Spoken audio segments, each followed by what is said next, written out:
Assalamualaikum warahmatullahi wabarakatuh. Alhamdulillahirabbil alamin wa bihi nasta'in wa ala umuri dunya waddin. Wassalatu wassalamu ala asrofil anbiya'i wal mursalin wa ala alihi washabihi ajmain amma ba'du. Alhamdulillah pada kesempatan yang berbahagia ini kita bisa bertatap muka meskipun secara online, dan kita doakan semoga masa pandemi ini segera berlalu. Kemudian kita doakan juga semoga bumi pertiwi kita selekas membaik, ya, agar kita semua bisa melakukan aktivitas seperti biasanya, ya, tertawa bersama, kemudian ngobrol bersama. Banyak kerinduan yang harus kita pendam dengan saudara, kemudian keluarga, teman, sahabat, dan yang lainnya. Kemudian pada kesempatan kali ini insya Allah kita akan membahas tentang organisasi dalam pandemi. Seperti yang sudah kita ketahui bahwa pandemi ini terjadi tidak hanya di Indonesia, melainkan berbagai negara yang ada di dunia semua terdampak oleh COVID-19 ini. Dan tentunya ini menjadi perhatian khusus bagi kita selaku orang yang berada di dalam organisasi atau orang yang berkecimpung di dalam organisasi, di mana kondisi saat ini kita diminta untuk individualis, yang jauh supaya tidak bertemu, kemudian yang dekat agar menjaga jarak. Ini sebenarnya menjadi problem bagi kita selaku orang yang berada di organisasi, bahwa organisasi adalah wadah perkumpulan dari beberapa orang yang di dalamnya mempunyai tujuan bersama. Tentu kita perlu kerja tim, kemudian perlu komunikasi dengan baik. Namun dalam keadaan seperti ini semua itu terbatasi. Tapi bagaimana caranya kita jangan pernah kalah dengan keadaan. Keadaan yang seperti ini bukan berarti menuntut kita untuk berdiam diri. Itu bukan cara yang harus kita lakukan, berdiam diri tanpa ada solusi. Nah, selaku organisatoris, yang membedakan orang yang mempunyai jiwa organisasi, kepemimpinan yang baik adalah orang yang mempunyai banyak inovasi. Dalam keadaan seperti ini, kita dituntut untuk punya banyak inovasi. Tentu sejak awal teman-teman yang berada di dalam organisasi mempunyai tujuan grand design tersendiri untuk organisasi yang akan diemban selama kepengurusan. Namun sialnya kita dihadapkan dengan keadaan yang seperti ini. Ini yang tidak memungkinkan kita untuk melakukan schedule pertama kita. Apa yang sudah kita rencanakan, apa yang sudah kita bangun dari awal harus seperti ini, seperti ini.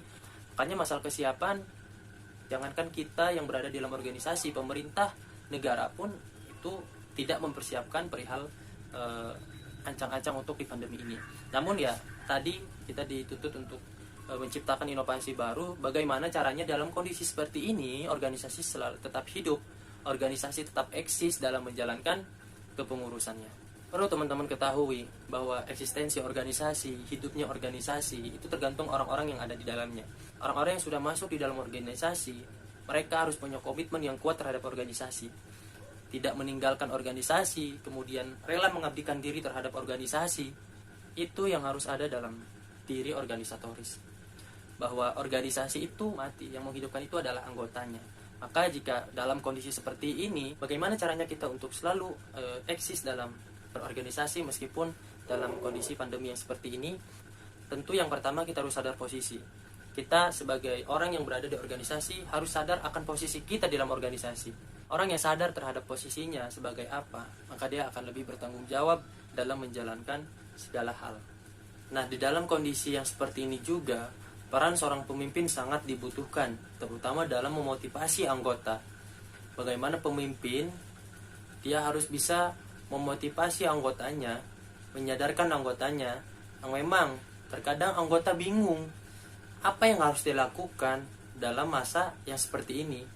Dan saya yakin bahwa meskipun kinerja yang akan dilakukan tidak bisa maksimal, setidaknya ada peran untuk saling mengingatkan antar anggota. Kemudian ketika ada rapat secara online itu ada, maka ketua tersebut harus bisa mengontrol anggota di dalam bagian. Kita perlu kerja tim antara ketua secara umum dan ketua yang ada di perbagian, di mana ketua bagian ini mampu mengajak lagi anggota yang berada di dalam bidangnya, atau bisa disebut mulai dari wadah yang terkecil. Saya tertarik apa yang disampaikan oleh Bapak Kiai Haji Dewantara. Ada 3 konsep dalam pendidikan, yang mungkin 3 konsep yang disampaikan oleh beliau ini bisa kita terapkan di dalam organisasi, terutama terapkan oleh seorang pemimpin dalam memimpin organisasi. Yang pertama, ingarso sungtulado, yang artinya ketika pemimpin itu ada di depan, maka pemimpin menjadi suri tauladan bagi anggotanya. Tentu konsepan pertama ini saya kira cukup menarik untuk kita korelasikan dengan keadaan saat ini, bahwa ketika anggota berada di dalam titik jenuh, kemudian bingung harus bekerja seperti apa, maka disinilah konsep pertama digunakan oleh seorang pemimpin. Ketika banyak program kerja yang terhambat, program kerja yang tidak terrealisasi karena keadaan yang seperti ini, maka pemimpin harus berada di depan, memberikan suri teladan apa yang harus dilakukan untuk organisasi yang sedang diemban. Itu yang pertama.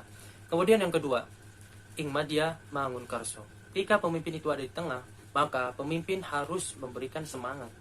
Pemimpin memberikan semangat kepada anggotanya. Nah, kondisi seperti ini itu ketika keadaan anggota mulai membaik, sadar tentang posisi, sadar tentang tindakan yang harus dilakukan oleh anggota. Nah, selainnya tadi yang pertama, pemimpin memberikan suri tauladan, itu pasti anggota akan paham secara perlahan. Kemudian ketika sudah berada di posisi anggota itu sadar, maka tugas seorang pemimpin pindah ke tengah untuk memberikan sebuah semangat untuk anggotanya.